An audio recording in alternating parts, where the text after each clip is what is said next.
एक दिन भगवान गौतम बुद्ध धर्म प्रचार के लिए वैशाली नगरी में जा रहे थे। थोड़ा ही आगे गए थे कि उन्होंने देखा कि वैशाली नगरी के सैनिक भागते हुए एक लड़की का पीछा कर रहे थे। वह लड़की बहुत ही डरी हुई थी।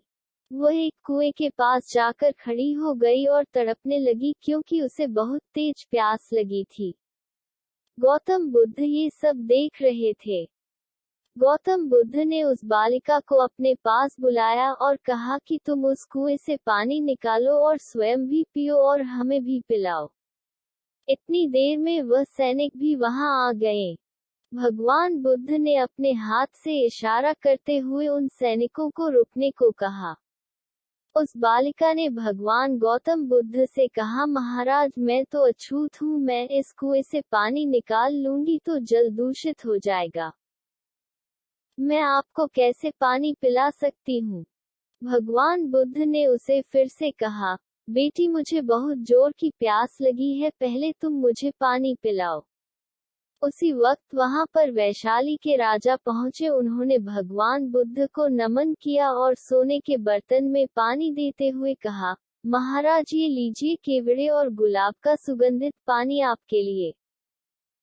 लेकिन भगवान बुद्ध ने उस पानी को लेने से इनकार कर दिया और कहा कि मैं इस बालिका के हाथ का पानी पीऊंगा। बुद्ध ने फिर से उस बालिका से पानी पिलाने के लिए बोला। अब बालिका से रहा नहीं गया और इस बार उसने साहस करके कुएं में से पानी निकाला और फिर पानी स्वयं भी पिया और भगवान बुद्ध को भी पिलाया। पानी पीने के बाद भगवान बुद्ध ने बालिका से पूछा, पुत्री तुम इतनी डरी हुई क्यों हो, तुम्हें किससे डर है। बालिका ने पूरी बात बताई कि मुझे राजा के दरबार में गाने का अवसर मिला था। मैंने गीत गाते हुए नृत्य भी किया और सभाजनों ने खूब आनंद किया और महाराज को भी बहुत अच्छा लगा। फिर उन्होंने अपनी माला मुझे भेंट कर दी।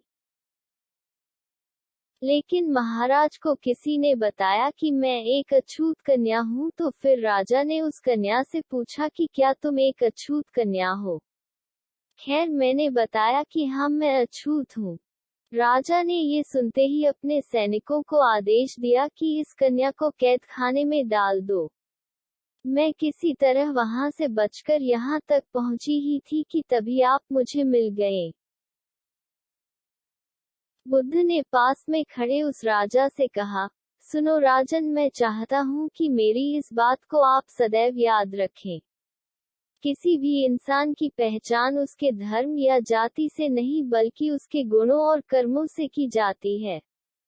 इस बालिका के मधुर कंठ से निकले गीत और नृत्य का आप सबने आनंद उठाया और उसे पुरस्कार भी दिया। जिनके कार्य इतने अच्छे हैं वह अछूत हो ही नहीं सकती और आप उसे अछूत कह रहे हैं। सारी प्रजा का पिता होकर ऊंच नीच का भेदभाव रखते हैं। सुनो राजन, यहाँ पर नीचा सोच और छोटे कार्य करके अछूत होने का परिचय आपने दिया। इसीलिए मेरी नजर में वह कन्या अछूत नहीं बल्कि आप अछूत हैं। राजा नरेश को अपने इस कार्य से घृणा होने लगी और बहुत पछतावा हुआ। इसलिए राजा भगवान बुद्ध के चरणों में गिर पड़े और क्षमा मांगने लगे और कहा कि आपकी इस बात को मैं सदा याद रखूंगा। कृपया मुझे क्षमा करें।